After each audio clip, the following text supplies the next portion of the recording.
45.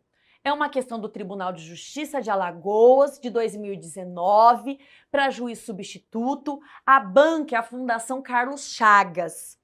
No que toca à classificação doutrinária dos crimes, vocês sabem, né, que os crimes eles são classificados eles têm diversas classificações, né? E aí aqui a questão trata justamente dessas classificações que são realizadas pela doutrina, né?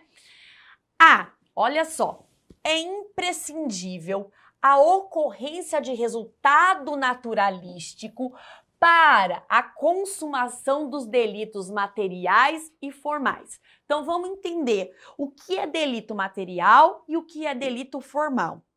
Delito material, um crime material, é aquele, né? O crime material, eu vou colocar aqui pequenininho, né? O crime material é aquele em que o legislador descreve uma conduta mais um resultado, né?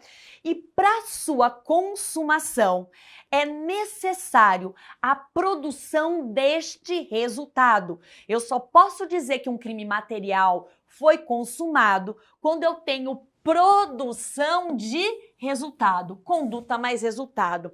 Fernanda, dá um exemplo de crime material? Dou. Crime de homicídio, crime de furto, né? São crimes materiais. O legislador descreve a conduta, descreve o resultado e para sua consumação eu preciso da produção deste resultado naturalístico, tá? Muito bem. O que é esse resultado naturalístico, né? É a alteração do mundo exterior, né? A alteração desse mundo exterior. E o que é crime formal, Fernanda? O crime formal, o legislador descreve também uma conduta mais um resultado. Aí você vai falar, ué, mas é a mesma coisa do que o crime material? Não, aqui tem uma diferença. O legislador, ele descreve uma conduta mais um resultado.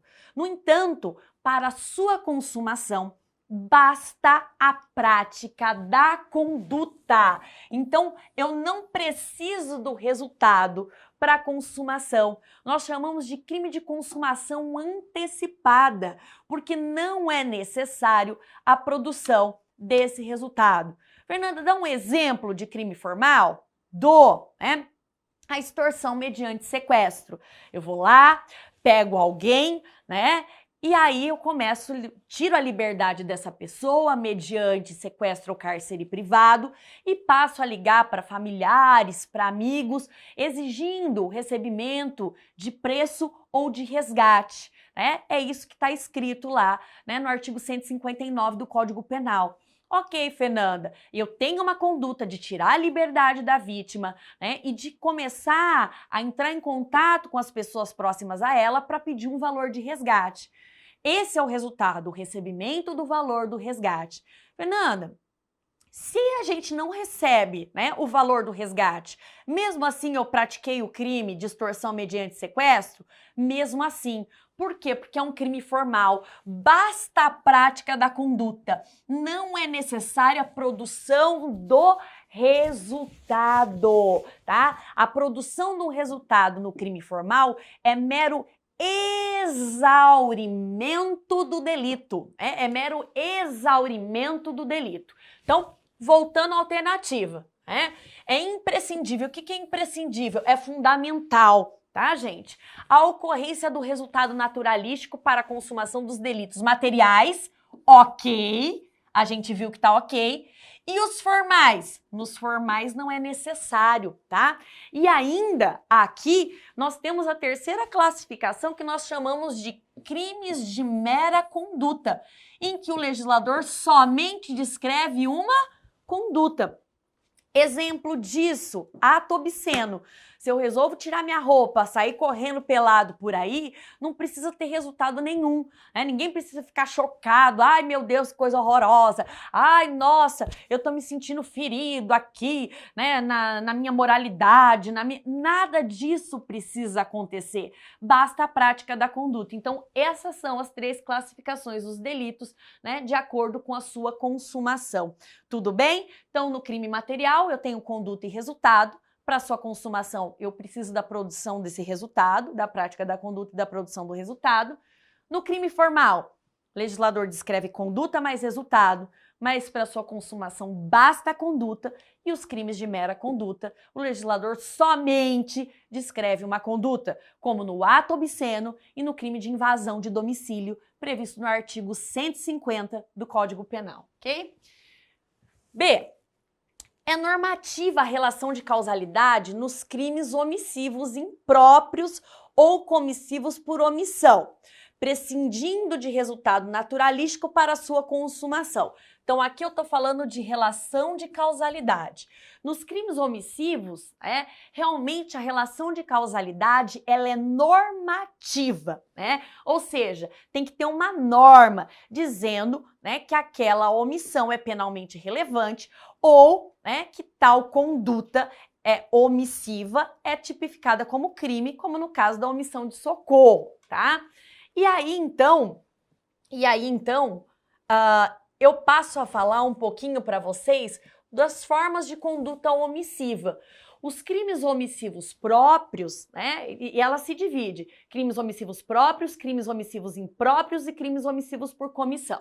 Então, os crimes omissivos próprios, eu tenho um tipo penal prevendo uma omissão. O exemplo mais clássico é o crime de omissão de socorro, previsto no artigo 135 do Código Penal. Então, tá lá, né? Se omitir, a omissão é prevista como um tipo penal, ok? Por sua vez, nos crimes omissivos impróprios, ou também chamado comissivos por omissão, aqui, né, não há uma previsão de um tipo penal omissivo, e sim existe o dever legal de agir, previsto no artigo 13, parágrafo 2º do Código Penal. Então, eu tenho um delito que pode ser praticado por omissão, desde que o indivíduo tenha o dever legal de agir. Exemplo, uma mãe, ela tem um filho, uma criança, né, pequena, e ela quer matar essa criança. Ela diz, como é que eu vou fazer, né? Eu vou esganar a criança, eu vou pegar um travesseiro e colocar na cara da criança até ela parar de respirar? E aí ela decide, ela diz, não, eu vou parar de alimentar, eu vou parar de cuidar, né? E aí ela simplesmente se omite, né, durante 3 dias lá e essa criança vem a falecer. Qual é o crime que essa mãe praticou? Ela praticou um crime de homicídio, né? Ela praticou um crime de homicídio por omissão. Por quê? Porque ela tinha o dever legal de agir, de acordo com o artigo 13, parágrafo 2º do Código Penal.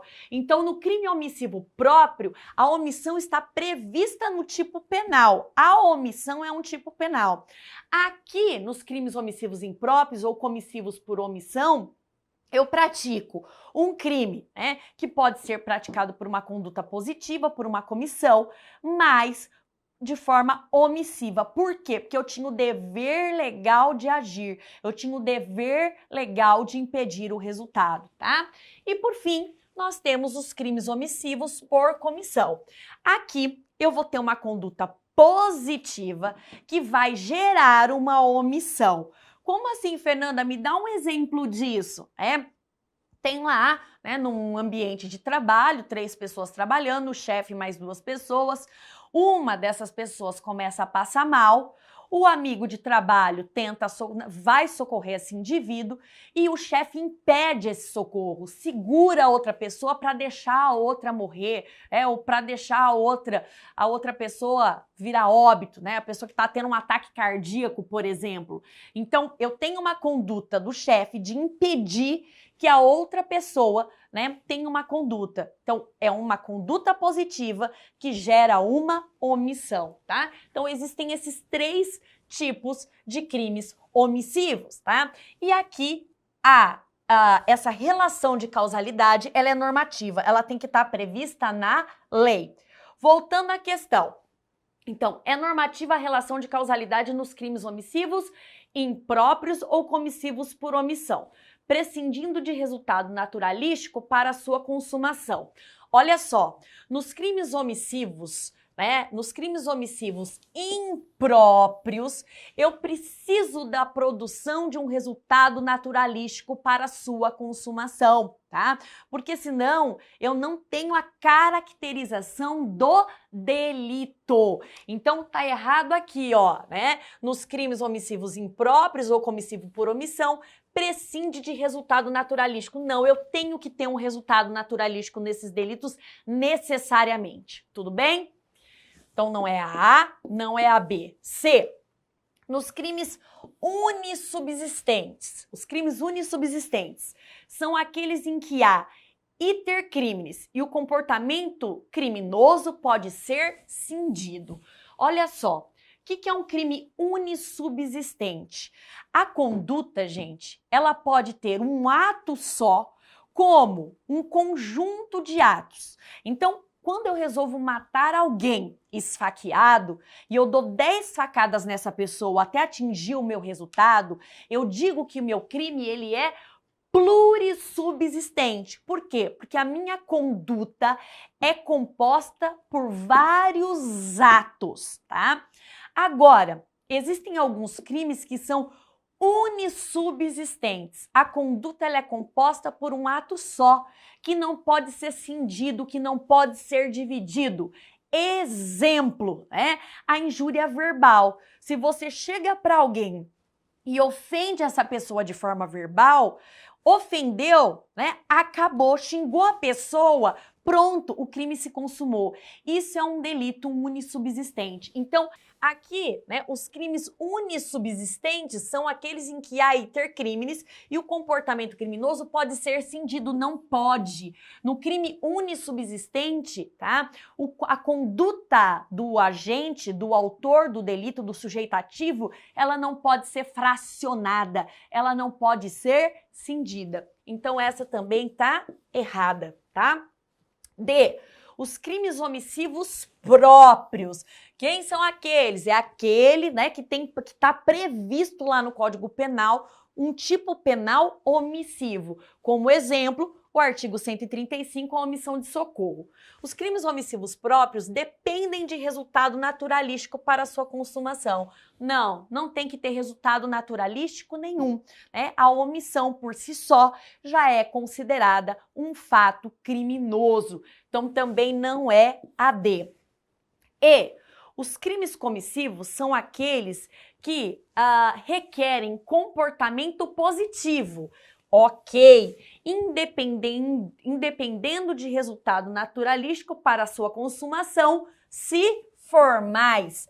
Essa é a alternativa correta. Crime comissivo é aquele que exige uma conduta positiva, né?